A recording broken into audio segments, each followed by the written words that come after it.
But on Bitcoin, there's always this worry that a user of Bitcoin just hoping to move money around might write these simple programs. We're not there yet.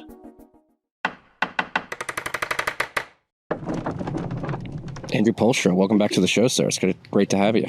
Hey, great to be back. Well, like I said, I want to say it again. Congrats on getting Simplicity over the line. I know it's been a long, almost a decade journey for Blockstream. Yep, yeah, for sure. We got it onto the test network less than a year ago. That was a big deal. But this is our first production network with real money on it that you can use Simplicity now with real money, which is a pretty cool thing. Yeah. So I guess for anybody out there who's either newer to Bitcoin, unaware of Simplicity, why don't we give a background? I was going to say brief background, but I like your verbosity, and you go deep on it. So I'm not gonna give any false promises to the audience. We're about to get an in-depth history on Simplicity.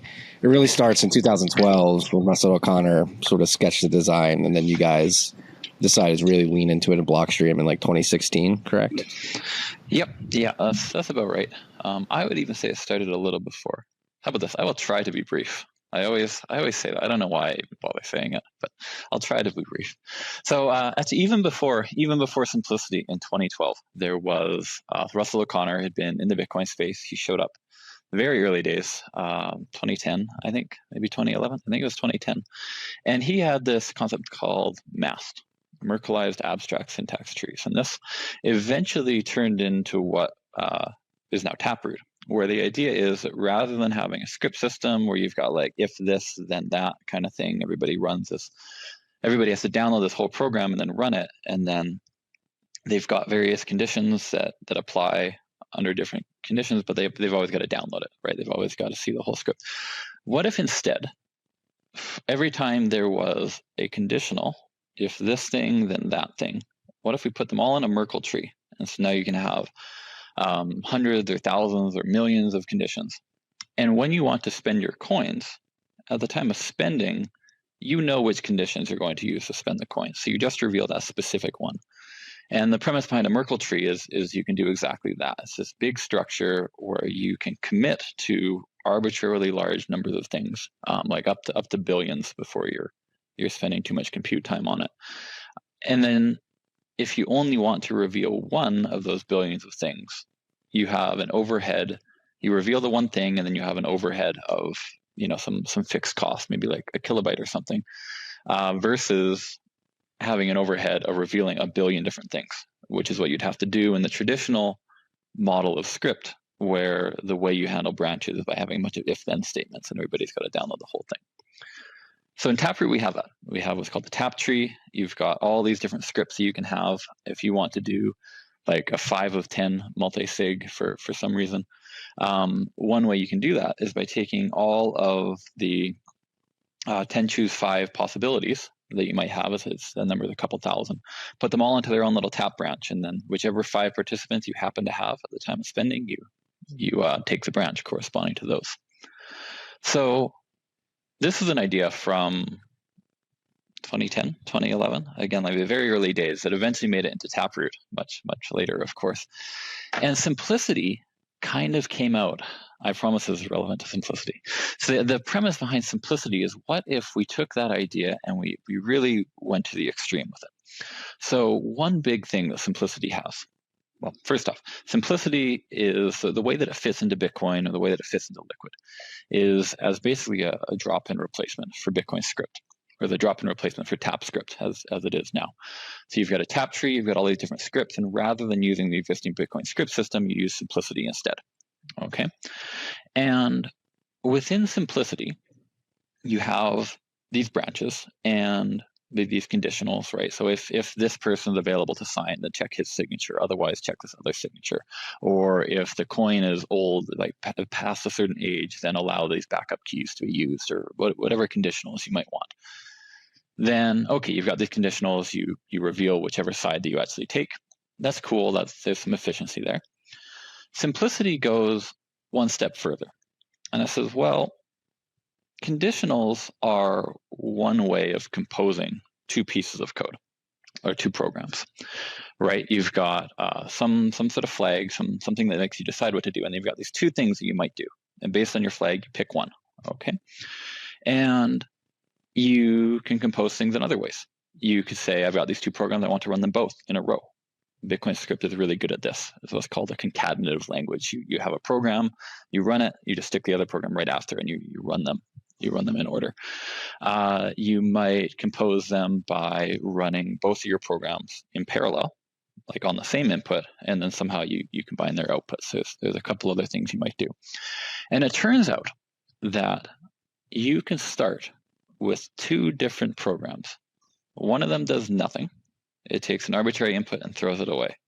And the other does nothing. It takes the arbitrary input and just passes it along.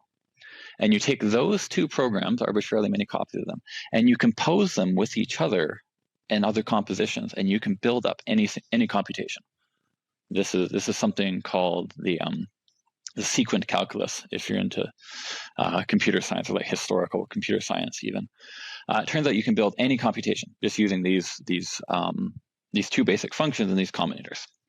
And that's the premise behind simplicity, is that rather than having an opcode-based language where you have in Bitcoin script, 70 or 80 opcodes, they all do different things. Most of them, the bulk of them just push things onto the stack. But then there are others that can duplicate items. There are others that can compare them to each other, compare them to true or false, do branches based on them. And then there's a collection of 5 or 6 that do kind of cryptography, right? There's ones for 4 different kinds of hashes that are built into Bitcoin script. There's one that checks a signature. There's one that checks a multi-signature, and Taproot is tweaked a little bit, but essentially it's checking a multi-signature. And then there are a couple variants of these. There are things for lock times, and that's pretty much it, right? But the whole premise is that you have these the small set of built-in, pretty complicated functionality that are all one opcode. And then you can combine these in various ways by pushing and pulling things from the stack of data that you can also kind of insert stuff on. And that's how you build programs. And there are a few problems with this model. One is, as I mentioned, if you're trying to do conditionals, if you're trying to do if statements, then you wind up having to write a whole ton of code. You always have to write a whole bunch of code. As a validator, you wind up having to download a whole bunch of code. Right, so even code that doesn't even get executed, you got to download it because your whole program is in a straight line. Then another problem is that it's actually very difficult to reason formally about these things. So if you've got a Bitcoin script that is supposed to implement some kind of crazy business logic and stuff, you ideally want some high assurance that it's going to do what you expect, to the extent that you can specify what you expect, right? And certainly you want some assurance that it's not going to do like certain surprising things, right? The money won't move unless somebody signs off on it. The script has certain behavior until a certain time at which backup conditions become active. So those kind of things. And it's very hard to do this with Bitcoin script because the way that you translate your specification. Again, I'm glossing over. I'm using the word specification in the interest of brevity. I'm not going to say what a formal specification is, but it's a thing you can make that describes exactly what a program should do. And to the extent you have a specification, to turn that into code in Bitcoin script is just, you really got to do a whole bunch of ad hoc. Like, well, if I were a Bitcoin script interpreter, how would I do this? Well, I'm going to like push this onto the stack and push another thing and compare them. And then I'm going to interpret this one as a public key and this other one as a signature. And then I'm going to swap some things. And I'm going to take the output of that, which is an opaque blob, but I know it's going to be either 0 or 1.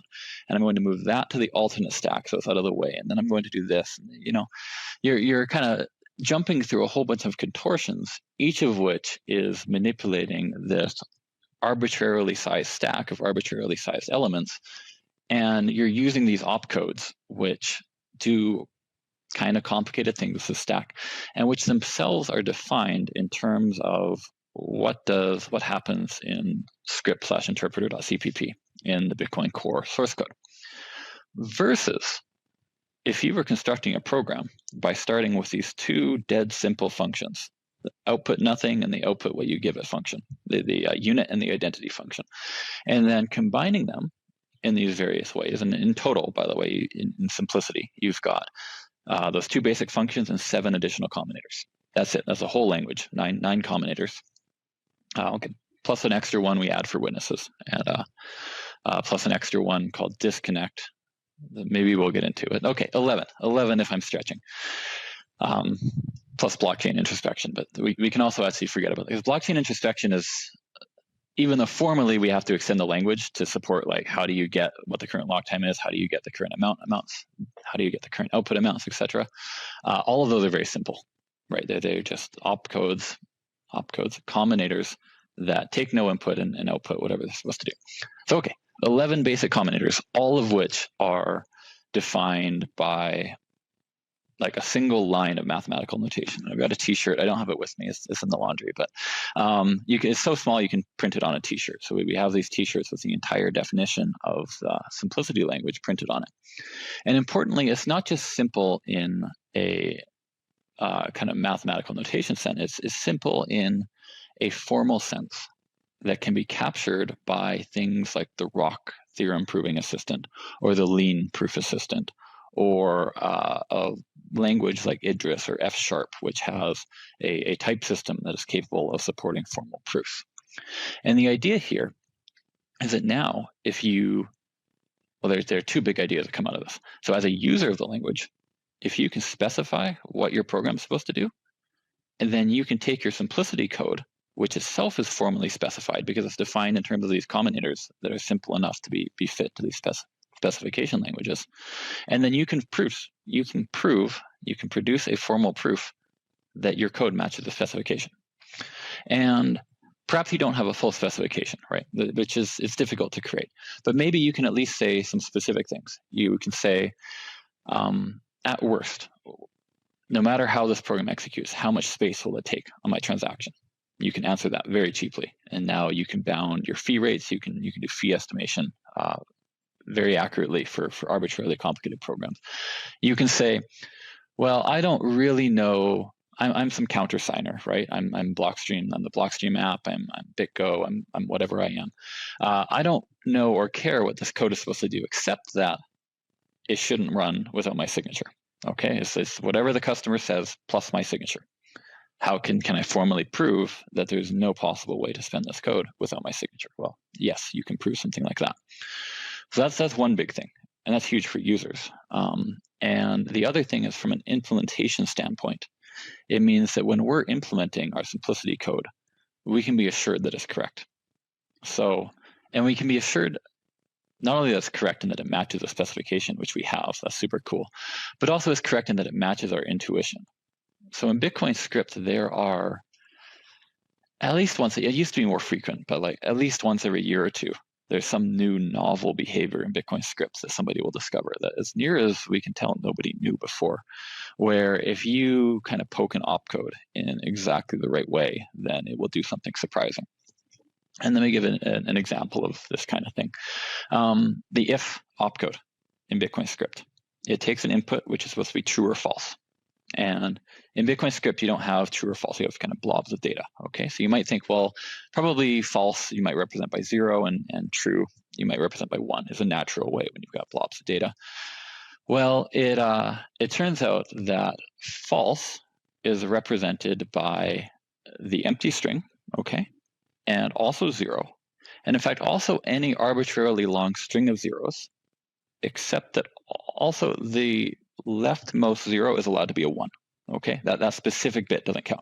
Okay, and that's what false means. And it can be arbitrarily long, up to the 520 byte stack limit. Okay, there's only one other opcode that takes arbitrarily sized inputs like that, and it's if dup, which is the same as, and not if. Okay, so it's 3. All these if opcodes for some reason take arbitrarily long inputs, even though nothing else will accept arbitrarily long inputs. Okay, so those are all the false values, and everything else is true.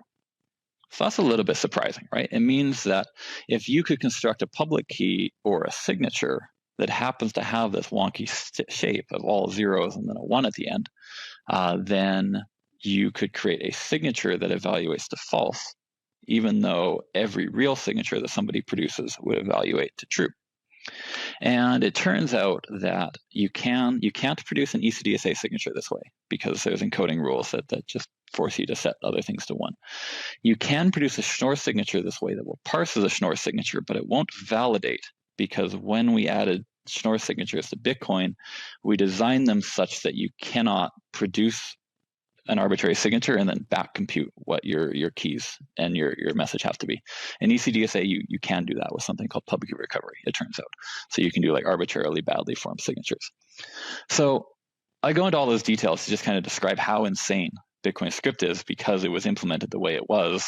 Just like kind of, we need some extra functionality that's bolted on. And then there's kind of these like weird accidents of how certain opcodes interpret their input, and they interact in crazy ways.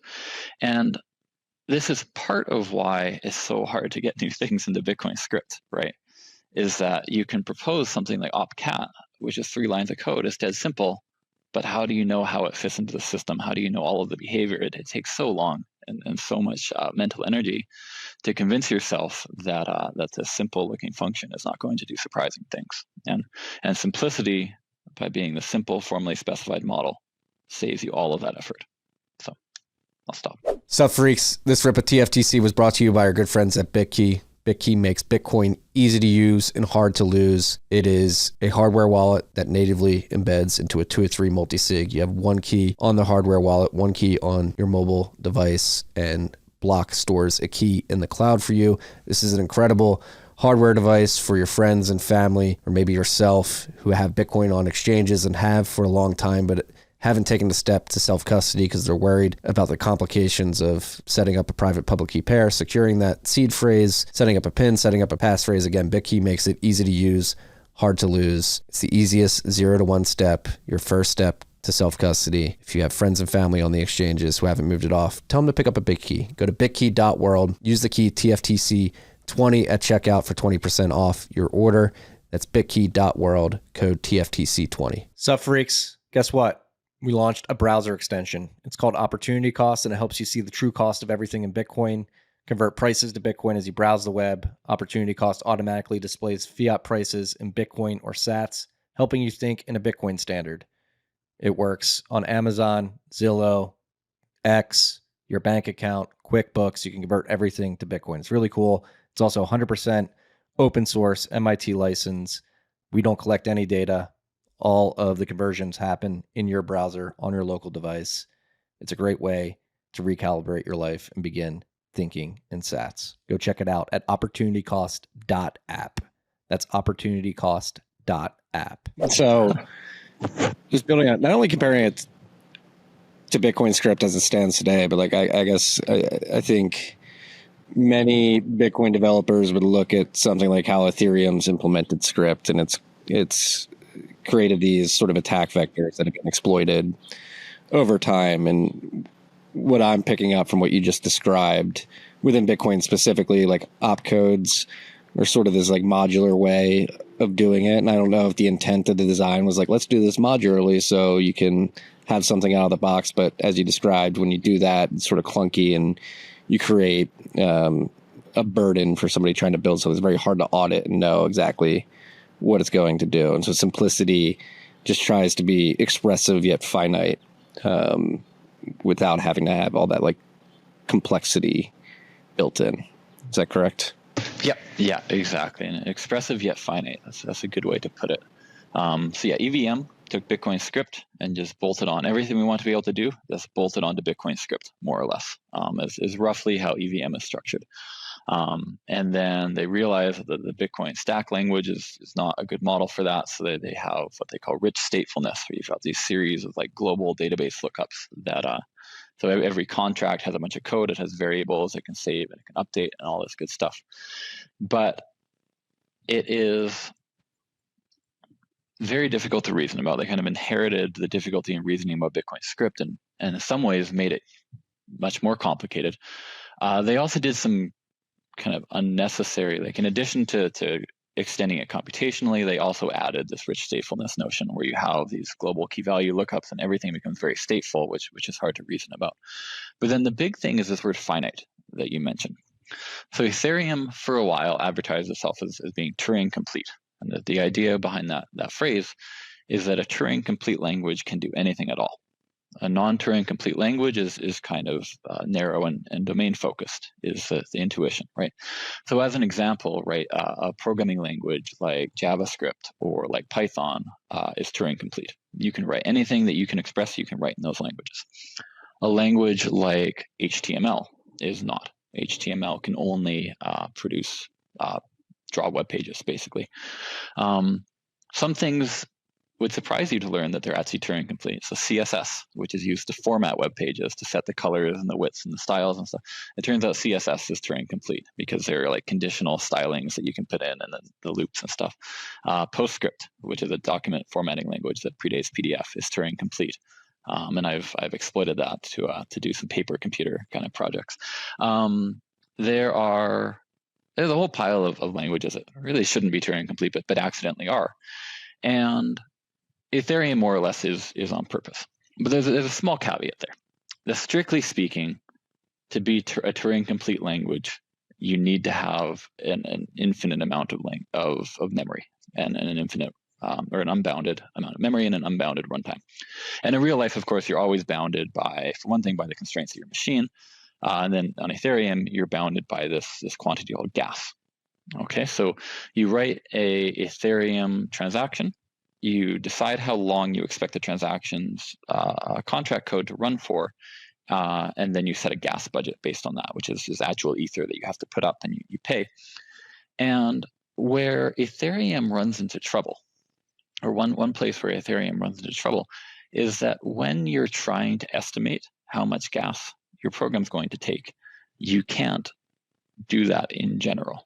And so there's these whole kind of categories of smart contract bugs where it turns out that in order to call certain functions in a contract, you have to use more gas than is available, which means that you effectively cannot call those. So there's functionality that you built into your script, but it turns out it's not accessible because of this external gas limitation. And that's kind of a problem for users. It turns out it's also a problem for validators, because the way that you determine whether or not a script is valid, whether or not it's used all of the gas that it's been allocated, is by running it. You start running the script, you figure out, did it run out of gas? If it did, then you got to stop. And you might think, okay, if you're a validator, you receive a transaction, it runs out of gas, it's invalid, so you throw it away, right? Well, you can't do that. That's a denial of service vector. You already did all the work to do that. So if somebody could just give you a program that like ran for a minute and then failed, well, then you'd be churning away for a minute, right? And maybe you limit yourself per transaction, whatever. A bad guy gives you 1 million transactions that all take a microsecond, and now you still wasted a second.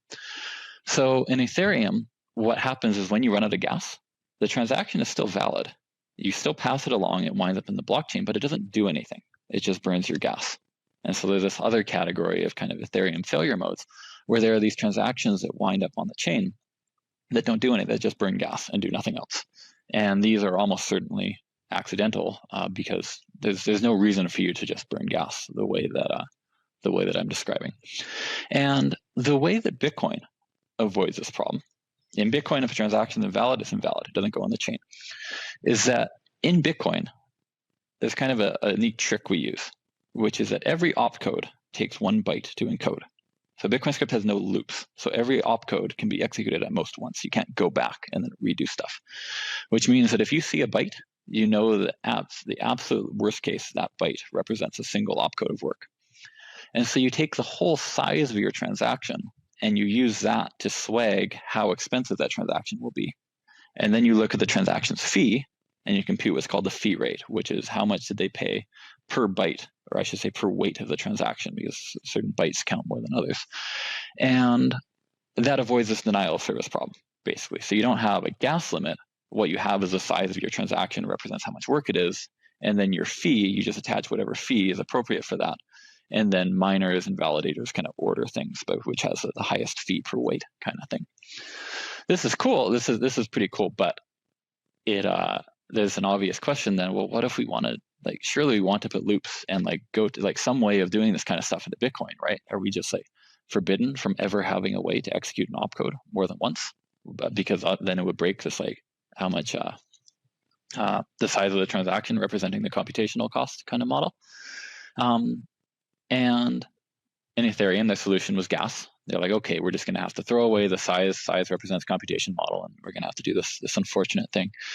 In Simplicity, we have a much cooler solution, which is that you can, as a validator, you can scan through the program 1 byte at a time, technically 1 bit at a time, and you can determine the maximum execution cost. How much CPU is this going to use? How much memory is it going to use? Statically, just like a single pass through the program. And the program, this is kind of cool. You can have a subprogram or an opcode, however you want to think of it, that runs exponentially often. So you encode this bit of your program once, and when you actually run the script, it gets evaluated, like 1 trillion times. You can totally do that in Simplicity. And your validators will scan through the program. They see your little bit. They evaluate it once. They say, oh, that cost 1 trillion because it gets executed 1 trillion times and moves on. And then eventually the validator will say, you know what, 1 trillion is a lot. You can't fit 1 trillion opcodes into a single block kind of thing. But importantly, even though you have this kind of arbitrary blow up between the size of your program and the actual cost, you still only have to scan the small one. You have to scan the bytes of the program to figure out what that cost is. And we call this static analysis. We call it a static bound.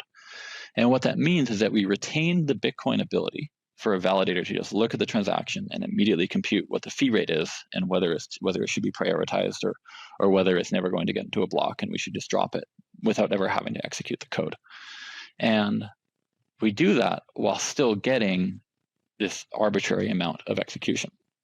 And the reason this is possible is because what you're encoding in your program is actually a composition of all of these basic kind of building blocks of computer science, none of which are a loop.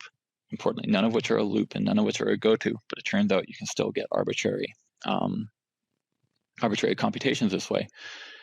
And for each of those combinators, as a validator, you can say like, well, okay, if this is a parallel composition, if I'm running 2 things in parallel, the CPU cost is going to be, the left guy plus the right guy.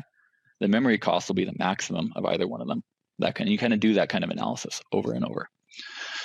Now, people who are CS nerds or maybe just listening to me far too closely might be kind of suspicious about my claim that you can do loops, that you can do an arbitrary computation in Simplicity, and that you don't have a looping construct or a go-to construct.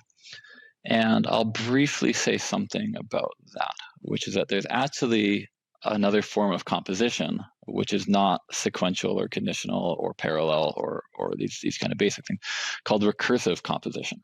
And that's where you have a function that's able to call itself and basically do a loop, right? Go back. So Simplicity does support this through this extra combinator we call disconnect. But it supports it in kind of a clever way where in principle, you can put an arbitrary number of loops into your program at the time that you define it, at the time that you construct your address that represents your program code. But when you actually go to spend it, you are required to unroll the loop however many times you actually execute it. So the disconnect combinator allows you to attach arbitrarily many copies of code, but you have to attach them as spending time. And then if they are actual literal copies, one after the other, you don't have to write the same code 20 times in a row. The encoding of Simplicity will collapse it into a single copy, but the static bounds are still able to see that it's executed 20 times and assign it a cost of 20. So in the end, what hits the blockchain is in fact finite, is in fact built up. What hits the blockchain essentially does not have this recursive way of composing computations. In the end, when you put it on the chain, you have to unroll it. And then it's just regular old composition where you're running one thing after the other. So you kind of get the best of both worlds where at commitment time, when you're writing your program and generating addresses, then you can do arbitrary, unbounded computations. But if you want to spend it on the blockchain, you have to do the computation and it has to terminate, and you have to bound how long that computation took in order to put it on the chain. Otherwise, you can't even encode the result. Like it's just like a nonsensical transaction. So you, the transaction creator, get this full expressivity, but validators don't have to deal with that expressivity, which they don't need, right? Like a validator knows if your transaction is going on chain, your program has to succeed, right? It has to be valid, right? That's like the one thing. Validator's job is not to like run the computation and see what happens, right? Their job is to validate that you did the computation and the right thing happened, right? And as cheaply, they want to do that as cheaply and as predictably as possible. Serious about your Bitcoin? Start acting like it. Unchained just launched the Financial Freedom Bundle, a curated pack that includes a premium Bitcoin book, a new hardware wallet guide, and access to a private macro event with Tur de Meester, legend. It's time to take control of your generational wealth. Go to unchained.com/TFTC to request yours. That's unchained.com/TFTC. Pretty hot package, freaks. Go pick it up. Yeah, so in short, you're basically just guaranteeing expressiveness with like formal safety guarantees that don't exist elsewhere, and seems like has been a big problem needed to be solved for these particular types of systems. Yeah, absolutely. Thank you for zooming out so much. That's exactly it, right? All of these elaborate constructions I'm describing have that goal of how do we have something that you can formally reason about, where when you're implementing the system, you want to know that it's doing something predictable that's not going to blow up people's computers or crash. When you're writing code, you want to know that your code that you're writing does what you expect it to. And when you're running a full node, when you're validating this stuff, you want to know that very quickly you can figure out the cost of this validation and you can charge the transaction appropriately. And with simplicity, we've managed to do this in a model where we get the full expressivity of something like EVM or Chia Lisp or any of these languages that are out there that you do arbitrary computations while preserving these goals. Yeah. And I think this has been a big theme in Bitcoin for the better part of 8 years now, or 9-10 years since Ethereum launch specifically, which is like Bitcoin is an extremely important project. We're trying to separate money in states, and at this point it's a $2.3 trillion market, and is incredibly important that we make sure that the system doesn't fail. And so with that in mind, like we have to make sure we build things correctly so that protocol, the network, can stay sufficiently distributed and it actually achieves the goals it set out to. And during that period, you had Ethereum, other smart contracting networks come to the market and say, look at us, we're doing it better, like we're faster, we have more features than Bitcoin. And all the while, Bitcoiners, myself included, and I truly do believe this, and it seems like it's beginning to manifest, have been saying it will eventually come to Bitcoin, we're just going to do it the right way. And it seems like that's what you guys have been working on in Simplicity for a decade, is doing it the right way. Yeah. Everything Ethereum added, everything these other chains added, right, comes with some trade-offs. And some of those are more reasonable than others, right? So a lot of these things have much faster blocks than Bitcoin. And I think if Bitcoin had been developed, if in 2008 somehow Satoshi had compact blocks and mini-sketch and all of this like peer-to-peer propagation tech that we have today, probably we would have faster blocks, right? There's certainly a trade-off between fast blocks and decentralization. And it's not... it's not inherently obvious that the 10-minute block was a perfect optimal thing. But then there are other things that are just clearly very, very bad trade-offs, right?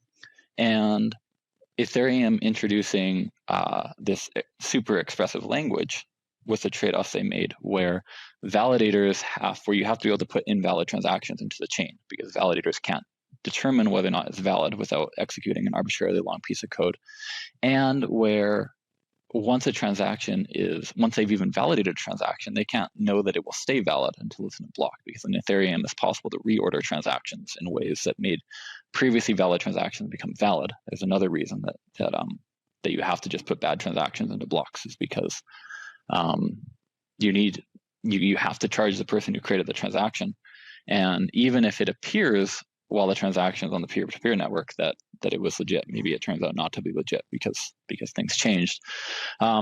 That's a terrible trade-off, right? Like we would never have accepted an extension to Bitcoin that added some sort of looping facility with these kind of problems. We would never have accepted an extension to Bitcoin that allowed you to introspect a transaction in a way where if the transaction appeared in a block in a different order or was reorged like back a block or two, then it would suddenly become invalid and invalidate all of the work that people did to cache the transaction validity. We would never accept any change to Bitcoin that changed what we call monotonicity. Once a transaction is valid, it stays valid forever. With the one exception of it might get double spent, and then the double spend might wind up in the chain. But that doesn't require rechecking the scripts or anything. That just requires knowing which inputs it spends and keeping an eye on them. Those are obviously terrible trade-offs. We would never accept a extension to Bitcoin that had rich statefulness, that had a global key value store of all this contract code so that anybody could call an arbitrary piece of contract and then call an arbitrary function in that. And that function itself had this map that you can update, so that validating a single Bitcoin transaction requires an unpredictably deep dive into this massive, like, terabyte sized database that you've got to go through. And so running a full archival node on Ethereum, well, Jameson Lopp, I think, did some work trying to do this like 5 or 6 years ago, and it was, I don't know that he succeeded. This is definitely worth looking up, and things have gotten even worse since then. So that led to a situation where nobody is running a full Ethereum node, and where there's a culture of, if your node kind of like gets bumped off of the network because you failed to validate something and then somehow you just got off the train, then you've got to just like restart your node and kind of trust the state that's coming into you and then carry on from there, kind of thing. So those kind of things I would say are obviously bad trade-offs that like Bitcoin would never accept, right? And as a historical thing, it's kind of interesting to me that Ethereum took so many of those choices, right? Not just like, could we have faster blocks? Could we have bigger blocks? What if we used pub key recovery in certain places? What if we structured our transactions? Even what if we had accounts versus UTXOs? I think you can make arguments for both sides. I think they were clearly wrong about that, but it's just a much more subtle thing. But the rich statefulness and the loops and the inability to cache transaction validity, these are just fundamentally complete non-starters for Bitcoin, right? And that's a big part. But without them, it's so hard to do anything, right? Which is why here we are in 2025, debating opcat and also debating what kind of crazy programs can you build just as a concatenation opcode, and by like abusing it to like fold back in on itself and like run through the signature. It's crazy the kind of hacks that we have when kind of to somebody looking from the outside, they'd be like, guys, this is crazy. Just put some freaking arithmetic into your blockchain so people can do math already and do some computations and then move on with your lives, right? It's hard. It turns out it's hard to preserve scalability and decentralization. It's hard to preserve the properties that Bitcoin has that make it scalable and decentralized while getting this extra expressivity.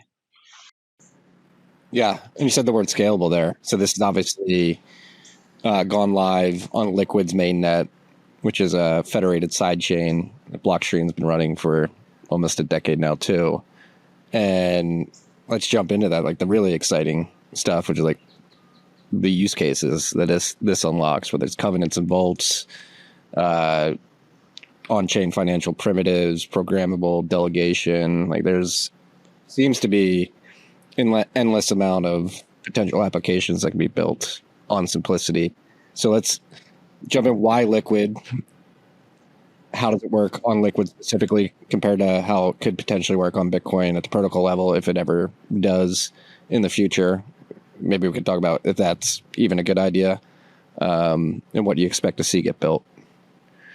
Sure. So Liquid, for people who don't know, this is a sidechain that was developed by Blockstream and that has been running, since 2018. October 2018 was our launch date. Liquid is what's called a federated sidechain. They're a set of 15 mutually distrusting parties, like spread across the globe, who together, every minute, 11 of those 15 come together to sign a new Liquid block. And so Liquid is a sidechain. So in addition to being this kind of blockchain that has this federated signing model, it's a sidechain, meaning that it's possible to move Bitcoin from the Bitcoin network onto Liquid and move it back. And the mechanism by which you do that is a little disappointing, I would say, right? Which is that you literally transfer the Bitcoin into custody of this 15-member federation, and then any 11 of those are responsible for moving the money back when you request it. on the Liquid blockchain. So that's how the peg in and peg out mechanism work there. And the Liquid has also made a couple trade-offs that are no-goes for Bitcoin for sure. So one is a federated model, right? That's just completely alien to the Bitcoin proof of work based security model, and everybody has everything comes down to proof of work ultimately in Bitcoin, as well as not your keys, not your coins, right? So even if like miners all shut down, if you just held on to your UTXOs that you couldn't spend, even if you didn't want to, nobody else can take them, right? Which is kind of nice. So that's one. Another trade-off that Liquid made that Bitcoin never would is that it has multiple assets that are native on the chain. And the reason Liquid can do that is because Liquid has block signers who are not being paid in kind. So Bitcoin, by using miners that are paid by new Bitcoins, needs, in order to function, in order to have the long-term economic properties that it has, Bitcoin needs to be the asset on the Bitcoin blockchain. You can't have economic activity that's happening in other assets, at least not to a significant degree that would rival Bitcoin, because then your miner incentives suddenly are not aligned with always extending the longest chain. Liquid doesn't have that problem because it has block signers. Liquid, by virtue of being smaller and by virtue of being developed by Blockstream, is something that we can do cool crypto experiments on much faster than we can on Bitcoin. And here's really, you said, why Liquid? Why Liquid? We know Liquid and we can do stuff fast on Liquid. So Liquid historically has been kind of a demo for many things that wound up on Bitcoin eventually. So Liquid, or I should say the precursor to Liquid, what we called Elements Alpha, had SegWit before Bitcoin had SegWit. And it turned out, the fun history there, the version of SegWit in Elements was like terrible. It would have been a hard forking change. It had all these bad properties and stuff. And then Luke Dasher looked at this and he said, wait, we could tweak this, and then it's a soft fork, and then we could do this way better thing. And then James Lop and SIPA and all these people kind of pulled together and produced SegWit on Bitcoin, which we all know and love. And then we pulled it back into Liquid. They were like, yeah, that one's way better than ours. So that was a cool back and forth. Liquid also had check sequence verify, which is how you do lock time checks in script before Bitcoin did. Liquid has what's called confidential transactions, which are a way of hiding the amounts and the asset types of all of your inputs and outputs in a transaction, which gets you a pretty big part of the kind of privacy that Monero or Zcash have without the worst of the scalability trade-offs. And there's an uncomfortable privacy scalability trade-off that Liquid chose a different place. That wound up being pulled into Monero, for example. And so now we're working on simplicity, right? And so we took simplicity, the 9 or 11, if you want, combinators that define the language. We added a few extra bolt-on facilities for introspecting Liquid transactions, which actually would be much harder than doing the same thing on Bitcoin. And then we deployed it there as a Taproot version. So Liquid has Taproot. Frustratingly, Bitcoin got Taproot before Liquid did. And we were like, internally, we're like, everything's harder on Liquid because we have multiple assets and we have confidential transactions and stuff. But that one, we were like, internally, it was a race. In our hearts, in my heart, it was a race, and we lost. But okay, we have Taproot. We have Taproot on Liquid now. So within a Taproot output on Liquid, you can choose for every script, you choose either to use script or to use simplicity. And there you go. That's how it fits in, right? And the trade-offs that we make before I jump into use cases, right? So why did we do that on Liquid, and why couldn't we just turn around and do it on Bitcoin? Well, simplicity is an entire replacement for the script interpreter, right? It's this giant blob of C code, which is several thousand lines at least. It has some cool, complicated things where it identifies programs by these Merkle roots. It like builds this abstract tree of how your program is constructed and combined into a smaller thing. It computes these Merkle roots. It has a type system and a type inference system. It has this notion of sharing that allows you to collapse repeated pieces of code into one. And it has these new consensus rules related to how sharing has to be enforced to ensure that certain kinds of transaction malleability are eliminated and certain kinds of denial of service vectors are eliminated. And the whole thing is just there's a lot of code that's like a really core piece of consensus, and it's a new model, and it's a scary thing. And we'd be laughed out of the room if we even proposed that for Bitcoin without having some real world usage kind of thing. Whereas on Liquid, we can just kind of do it, right? We got to get approval from the 15 functionaries. All these participants think that it's a pretty cool thing. Liquid, well, we have very high assurance that simplicity is correct, and it's not going to like lose money, and it's not going to crash the system or something. Certainly, nobody is at risk from simplicity who isn't directly using it, right? Which is nice. That would also be true on Bitcoin, but on Bitcoin, there's always this worry that like, what if it turns out that you can like crash nodes with it or something? And Liquid, just by nature of its federated, like that is not. I really like. It's not going to happen. It's like not. Like, I'm not suggesting that we would deploy something where it's possible, but if it did, we would pick up the pieces and move on. And on Liquid, we can kind of do that because it's a federated system, and because ultimately all the coins are backed by Bitcoins and real Bitcoins that are not moving on the Bitcoin chain and stuff in a way that Bitcoin just can't. Right? You can never risk Bitcoin doing that. So we launched it on Liquid, and in our kind of long-term vision of getting simplicity into Bitcoin, into real Bitcoin users' hands, and like getting it out into the real world outside of Liquid, this is a place, it's deployed on a blockchain that's got some kind of neat asset features which are useful for demonstrating simplicity, and we can start to learn how simplicity behaves on the blockchain. So, as you hinted at, simplicity includes covenant support. It includes the ability to look at transactions and make decisions based on the shape of your transactions. So that's pretty cool. So that gives you vaults. That gives you kind of rate limiting kind of stuff. Those are kind of the big ones. It gives you Jeremy Rubin has a construction, I forget the name, where if you're an exchange, you can process like 1,000 withdrawals in one output. And then each person takes their part and puts the rest back into the output. And so the recipient pays for fee in this model, which greatly improves the incentives around exchange withdrawals and setting network fees. You can do all of those kind of classic constructions on Bitcoin. But then because simplicity allows you to do arbitrary computations, there's a whole bunch of cool new stuff that you can do.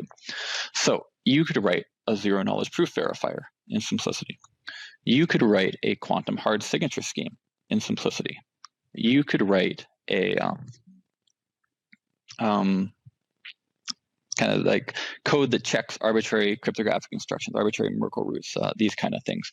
You can write kind of like weighted threshold constructions where you say, if this is going to be a 2 of 3 multisig, except if the fee rate is super low, then it needs to be 3 of 3, say, because like then like, you know, you need everybody has to agree to do something that kind of screwy, right? You can like do constructions like that. You can do delegation. You can do rebindable signatures. So in Bitcoin, we talk about sighash any prev out as like this extension that would allow Lightning to be implemented with backups that aren't growing linearly, right? In simplicity, you can just implement sighash any prev out. You can implement whatever sighash mode that you want. You can implement sig hashes where you sign the output of an arbitrary computation on your transaction, which sounds like just crazy CS, wankery, but there's real applications here where, for example, I could have a 2 of 2 with my child where I sign the transaction such that his signature is only valid if the output stays like within a certain range, within a certain fee rate, only going to a certain destination. I can kind of sign the high level parameters of the transaction, and then he can fill in the rest and sign the rest of that kind of thing. And I don't have to choose that up front, right? In my script code, what I say basically is if Andrew's key, it signs some conditions, and the kid's key needs to sign the whole transaction following those conditions, right? End of story. And you can imagine like less personal, right? Kind of corporate settings where you have business policy that you want to enforce in this way, where you've got some sort of hierarchy of trust and hierarchy of business logic, and you can implement that directly in simplicity, and like kind of no matter how arbitrarily complicated what you're describing is, if you can specify it, you can prove that your program meets the specification. One more example is you can create a signature where you sign that your fee rate has to be a certain amount, but then based on how old your output is, the allowable fee rate goes up. So if you write a transaction, it doesn't confirm, rather than you having to re-sign it, you can just or anybody can just kind of edit the transaction. Maybe there's a second party with a weak key who has to re-sign it, which you probably want. You don't have to go get your keys out of cold storage to re-sign it with a higher fee rate. Just by dint of being old enough and having not confirmed to spend, the new higher fee rate becomes valid with your original signature, and you can define these kind of ramping up signatures kind of stuff. So there's a whole pile of stuff that really nobody is talking about on Bitcoin, because you really need this total arbitrary computational ability to do these kind of things on Bitcoin. And even with something like Rusty's Great Strip restoration project, some of these are too out there to describe, like having these exponential ramp up curves of allowable fee rates, or trying to do like zero knowledge proofs or giant Merkle tree reductions, or all this kind of crazy stuff. So yeah, it's fascinating. And you guys have built what seems to be, from the outside looking at it, I haven't played around with it, but like a sort of a UI front end with simplicity HL. So is this sort of just trying to abstract everything and make it easy for people to interact with simplicity and without having to get deep into the weeds? Yeah, for sure. So simplicity itself, it sounds so wonderful. It sounds so simple when I say it in these high level, how you just compose these things. Every time somebody new at Blockstream tries to write simplicity, they get so upset by how difficult it is to wrap your head around this programming model, and how difficult it is to construct these programs, that they turn around and write their own programming language that compiles down to simplicity. It's kind of funny. This happened 3 times in a row. And the latest iteration, which we're letting the public use, that we really want to be out there and usable, is simplicity HL, as you say. So while simplicity is a very low level, contort your computation into this composition of identities and units kind of construction, simplicity HL looks and feels like the Rust programming language.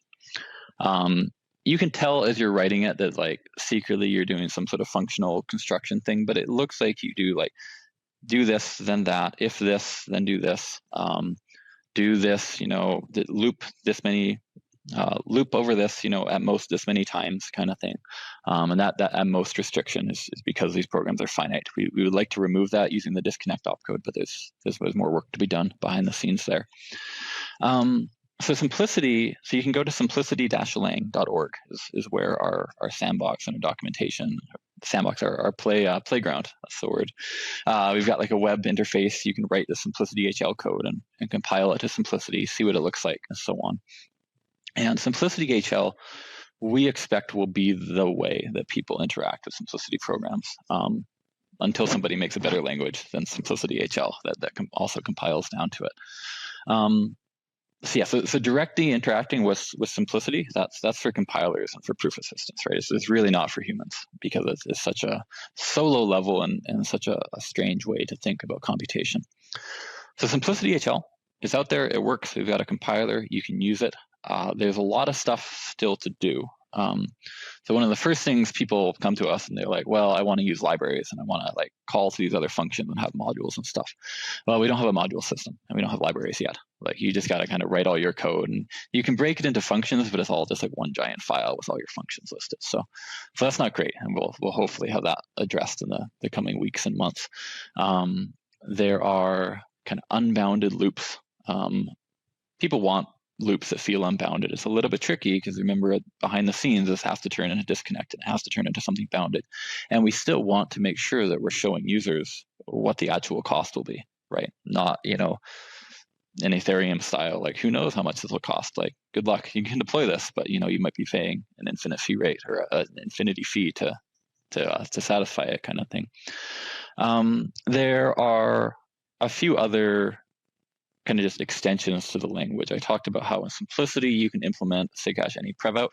You can't do that in Simplicity HL, unfortunately, because we haven't exposed enough of the like low-level sig hashing kind of mechanisms and stuff. But if you want to write a zero-knowledge proof verifier, you totally can. If you want to write any of the crazy like delegation code that I described, if you want to write a program that restrains your fee rate to some sort of curve based on the age of your coins, you can totally do that. Although I think parameterizing it by the signature, I think you can do it. I'd have to think about that for a sec. There's most of the things that I described in my description of things. If you want to implement vaults, you can totally do that. If you want to implement delegation, you can totally do that. All the kind of like big covenant applications that are out there, you can totally implement today in Simplicity HL. So we have the compiler. You can produce Simplicity code. We've got a tool that will produce addresses from that. Once you're actually building transactions, and you better be a programmer who's developing a wallet, because right now we don't have like the user-facing tooling to do cool stuff like this.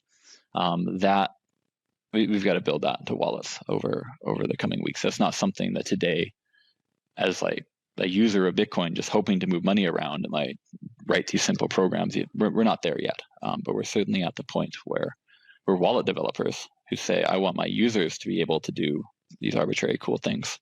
We'll have the toolkit to make that possible. Yeah, and on that point, like, who's out there? You have Aqua, Bull Bitcoin's implemented, Liquid. There are a few others. What have you guys been having conversations with these wallet developers, and what are they most excited about? Yep. Yeah, for sure. So there's a couple people. I'm not sure who all I'm allowed to talk about here. The one big one that you can find on GitHub, and they'll I don't know when this podcast is going live, but they'll have a blog post out soon, is that the Starkware folks have developed a Stark verifier, a zero-knowledge proof verifier that works on Simplicity. So that's personally, I think, the coolest thing that people are building. And then as far as wallet development goes, what we're in the very early stages. So what we're hearing is that we need to implement Simplicity. We need to integrate Simplicity into, for example, LWK, the Liquid Wallet Toolkit. We've got to provide higher level interfaces. So right now we are talking to several people who are excited about using Simplicity, and we're at the stage right now where they think is very cool, but there's a gap between how do I take the Simplicity code and how do I integrate it into my existing wallet? Like how do I make it real? And there's a couple layers of integration work that we're putting together, in particular integration into LWK, because that's the wallet toolkit. That's what lets people connect Simplicity to real UTXOs that the wallet's taking care of. Yeah, it's exciting stuff. Then is your hope that there will be an incredible amount of development activity around Simplicity on Liquid, and then sometime down the line it'll prove to be sufficiently robust, expressive, finite, secure, that the conversation will begin to potentially implement it on the Bitcoin protocol? Or is this something that should exist on a second layer, federated sidechain like Liquid?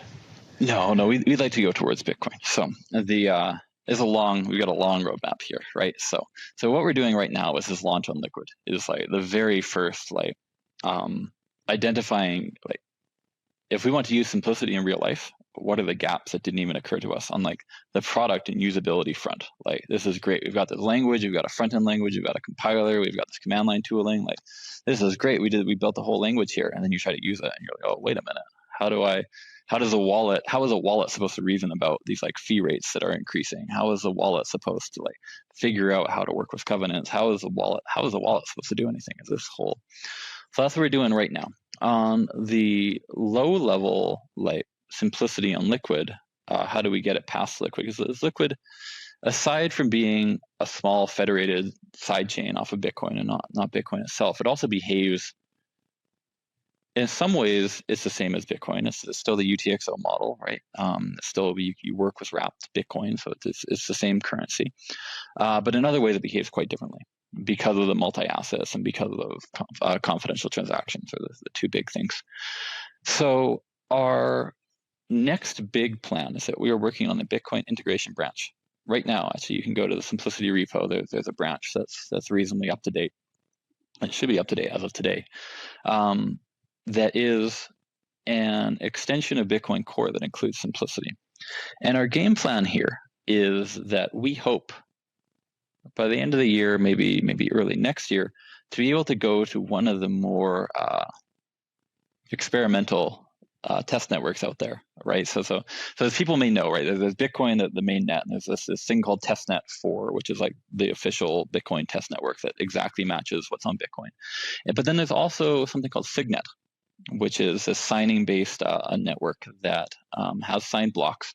It matches Bitcoin, but with a few proposed extensions to Bitcoin that people want to experiment with. And then there's MutinyNet, which is like Signet, but like even more, just like, let's just put crazy stuff on here that like we really want to see what would happen. And then it turns out there's like even more of these networks out there, that some of which are pretty widely used. And a couple months ago, I was talking to Jeremy Rubin, who's one of the main developers or admin kind of people for one of these networks. And I said this to him. I said, yeah, we're going to propose it to Signet, but I don't know, maybe, but then we'll try MutinyNet, and then that seems more likely, and then we'll try. And he says, put it on mine. Do you have a branch? I'll deploy it right now. And I laughed. This is like in April, right? I just said, I have a branch, but don't do it. It was super cool to get that kind of enthusiasm. So we're very confident that we'll be able to find one of these test networks that is based off of Bitcoin, where people really want to deploy Simplicity, and that's where. That's probably where we're going to start seeing like experimentation from the wider Bitcoin community, and like cool, like can we? So I've said we can implement any Zcash, any Prevo in Simplicity. Well, is anyone going to actually do it? Can we try to use Simplicity as a specification language for any Prevo or for Opcat or for CTV or any of these proposals? In principle, you can implement them all in Simplicity, and doing so has the benefit that then you can say, this is exactly the behavior of my proposed opcode. And your QA problem of how do we know it's going to behave well is reduced to how do we know that the C++ code will match the Simplicity code, which at least is a more tangible target. That's the kind of exciting stuff that I'm looking forward to seeing. And right now with the Liquid launch, we're at the step before that, where rather than what are all the cool stuff that we can build and deploy, it's like, how can we build and deploy something that's like do the full end-to-end stack? What all is involved in doing a full deployment of something novel using Simplicity, doing a full end-to-end stack. And frustratingly, like with all such things, it's bigger than we expected, right? We're a small team right now. The Simplicity team right now is 4 people. And one of us is not even a developer, and we really thought we could get all of this pulled together. We thought we could do it even sooner, but it turns out that there's a lot more to writing a blockchain language than just writing the blockchain validation code. Ironically, all of the low-level consensus code, the stuff that we fight so much over on Bitcoin, is actually the easy part of any of these things when you actually want it to change things for real users. So yeah, we're excited. This is a huge step. Like, despite me we're still in the early days, this is a huge step getting this launched onto Liquid, and this is what lets us start. Now it begins basically, but what's beginning is a pretty big project. So it's been a 13-year journey from paper, and well, you said even longer from math to here. 15 years if you look at it that way. Mm-hmm. And so many people will hear like Simplicity, if it ever makes it onto Bitcoin, will enable all this stuff, and get worried that it will disrupt the fee market. You'll have all this perceived junk on chain. Does implementing this stuff via Simplicity sort of prevent, like you said, like you know exactly what's going to happen? You have that certainty. Does that prevent sort of unknown consequences that many people surmise these individual opcodes, if added, will introduce to the network? No, it will not prevent it, but using Simplicity as an upgrade mechanism should make these things tractable and manageable. So let me try to But let me first say is that if we want no MEV and none of these kind of risks that people will find a way to like build new assets on the Bitcoin kind of thing, then probably we can't do any extensions at all, right? Like it seems like almost everything we do, and even maybe doing nothing, still makes it possible to do these kind of elaborate things. But one nice thing is that one reason this stuff is such a problem on chains like Ethereum or Solana is that the easy path for wallet developers is one that enables these kind of things. The Ethereum really encourages the creation of DEXs that enables front running and contract code where the behavior changes based on your reordering of transactions. The account model also contributes to that, which Bitcoin doesn't have. So if we were to develop code, if we were to have a simplicity interpreter as a mechanism for adding new features and new functionality to Bitcoin, then wallet developers would have the tools at their disposal to say, here's how I can make sure there's only one path. Whatever the user chooses to do, that is what's going to happen. And there's not going to be other weird things that happen to the transaction along the way.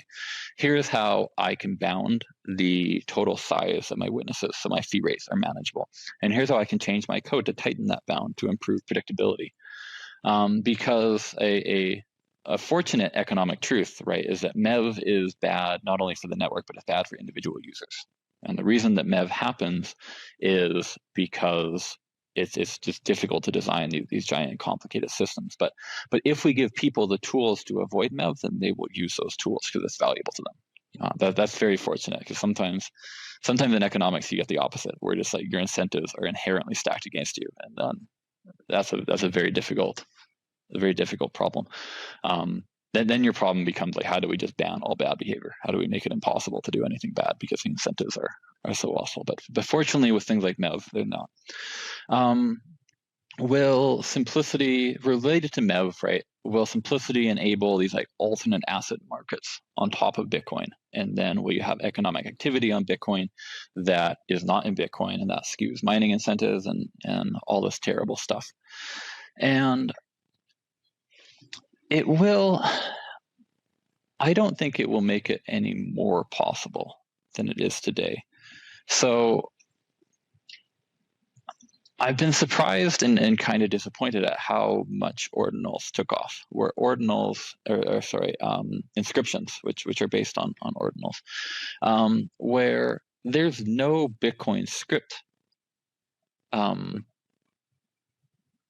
functionality being used at all for inscriptions, right? The way that inscriptions work is you take Bitcoin's UTXO model and we say, well, certain UTXOs outside of the network are assigned a special number, or they were created with a particular JPEG attached to them, or somehow or other, just the virtue of how they were created on the Bitcoin chain. External to Bitcoin, there is a set of value that has been kind of layered onto that, which has created this market and all these distortions and stuff. And so, as disappointed as I am by that, it takes a little bit of the pressure off of script extensions and new functionality for Bitcoin to see that actually what's blocking this stuff is not extra functionality, right? What's blocking this stuff is kind of nothing, right? It's just like the cost of using the Bitcoin network.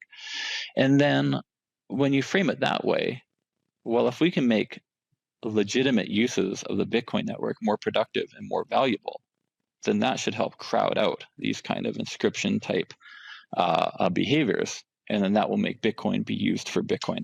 And if we can make Bitcoin more valuable so that people aren't creating like wrapped versions of other assets, they're just using Bitcoin, and that again, it means that Bitcoin is in an even stronger position as the asset on the Bitcoin network that that miners are being paid in, and that are incentivizing miners to continue the chain working correctly. So my feeling is, I'm not an ossificationist. I don't think we should stop dead where we are.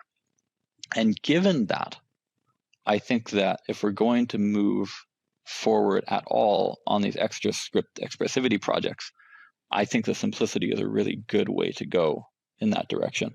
And if we were to try to implement kind of like arbitrary computations of the form that you would need to introduce like new quantum hard signatures or other like crazy new cryptography, I think simplicity is pretty much the only way to go, where we would preserve the ability to reason about transaction code while having these extra abilities. Yeah, that makes sense. Like, so you enable simplicity enabling, like one of the examples I've been a big advocate of for years, hasn't hit the scale or adoption yet, but like something like DLCs, where you have like these external events that are basically feeding data to a conditional transaction, sending Bitcoin one way or the other, depending on what the conditions of the particular contract are. Like, you can see people building financial sort of products on top of that, denominated in Bitcoin, which make a lot of sense to me. Yeah, DLCs are so cool. I agree. Like, they should be so much bigger than they are. And it's a slow burn. I think in part because it's technically difficult to build big stuff with DLCs, right? Like, it's a pretty that's clunky right now. Yeah, that's a good. I was going to say like a rigid building block, right? Clunky, right? It's hard to build complicated and flexible. It's hard to build flexible things with DLCs, but those are super cool. And simplicity, in some ways, kind of takes the fun out of it, because in simplicity you can directly check Oracle signatures. Right. So if you have some external event and you have some third party that's willing to sign on that event being having happened one way or the other, you can directly check that in simplicity. Although the one crazy thing that DLCs have that almost nothing else has is that you have a third party in Oracle broadcasting that like a game came out one way or another, or a hurricane did or did not devastate a particular lot unit, or whatever kind of insurance / gambling product you're trying to build with it. In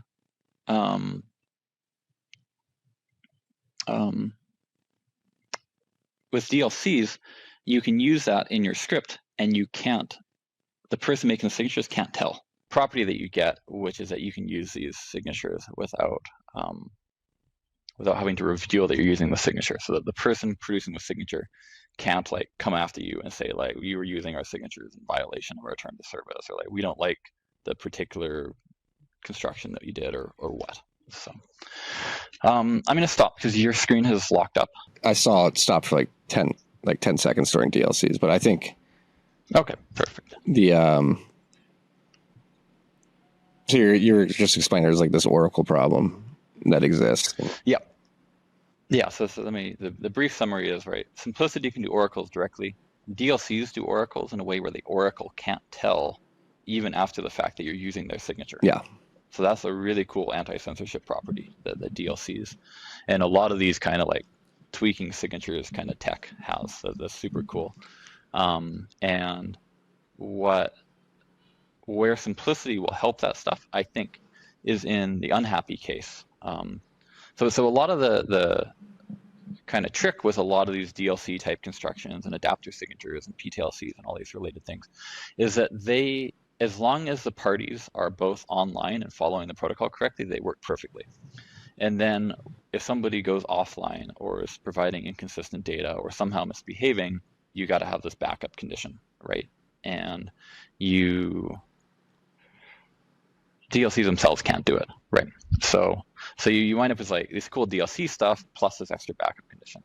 And simplicity hopefully can make those backup conditions more subtle or flexible and make DLCs more user-friendly and usable in other contexts, basically. But yeah. No, I think those problems are also further mitigated by just using like a threshold of multiple oracles providing the same data. Yeah. Yeah, exactly. And that, I mean, Bitcoin's great at doing thresholds of signatures. Simplicity can improve on that, but like in ways that matter, no, right? The Bitcoin's really good at threshold signatures, so that's part of why DLCs are so exciting. Yeah. Right? Well, it's been awesome. I'm going to say it again. I'm pumped for you guys. I think thanks. simplicity has been talked about for most of the time that I've been paying attention and involved in Bitcoin. And it was really cool to see that you guys got it on liquid mainnet, and hopefully people that already have Liquid, implement it into their wallets, start playing around with it. Obviously, as you mentioned, there's some development kits and sort of interfaces that need to be built out, but it seems like we're finally at the point where, all right, we can get cooking with this stuff. Yep. Yeah, absolutely. We've got it's launched on mainnet. We have a high-level language. It compiles to simplicity. You can use it today. Simplicity-lang.org. If you've been wondering, like, should I pay attention to simplicity? Now the answer is yes. Finally, the answer is yes. Well, congrats again. Thank you for all the work and for coming and explaining this to us. I hope at the beginning, when I prefaced to the audience that you like to go down rabbit holes and explain things thoroughly, you didn't take it as a dig. I love speaking with you because the extent of the detail that you go into just like really triggers like my inner nerd, and I get giddy when you go down these rants. So thank you, and don't ever try to be brief is what I'm trying to say. All right, thank you. There we go. I'll stop apologizing. Yeah. Thanks. Any final parting messages for anybody listening? No, I'm just going to repeat the website again: simplicitylang.org, simplicity-lang.org. And keep an eye on our GitHub as well. GitHub.com/Blockstream research is where our simplicity and our simplicity HL and Rust simplicity. We have a whole Rust library for building this stuff. That's where all those things live. If you want to get involved, if you want to be a developer, if you want to be a tester, that's great. If you want to work for us, we've got some simplicity related positions open. So definitely keep an eye on our jobs posting. I forget the URL for that now. Or just shoot me an email, shoot any of us an email, and we'll figure it out. So yeah, thanks. I will. Let me see. Company careers, blockstream.com/careers if you're looking for those jobs. Perfect. Andrew, thank you. Excited to see what gets built. Yep. Thank you. All right. Peace and love, freaks. Okay. Freaks, thank you for listening to the show. I hope you liked it. If you did like it, please make sure you subscribe, rate, review the show. It helps us out a lot. And also, if you like these conversations, I've come to realize that many people listen to the podcast. They don't know we have another sort of layer of this media company. We have the newsletter, the Bitcoin Brief. Go to tftc.io. Make sure you subscribe there. A lot of the topics that are discussed on this podcast, I write about 5 days a week in the newsletter. We also have the TFTC Elite tier. If you sign up for that, become a member.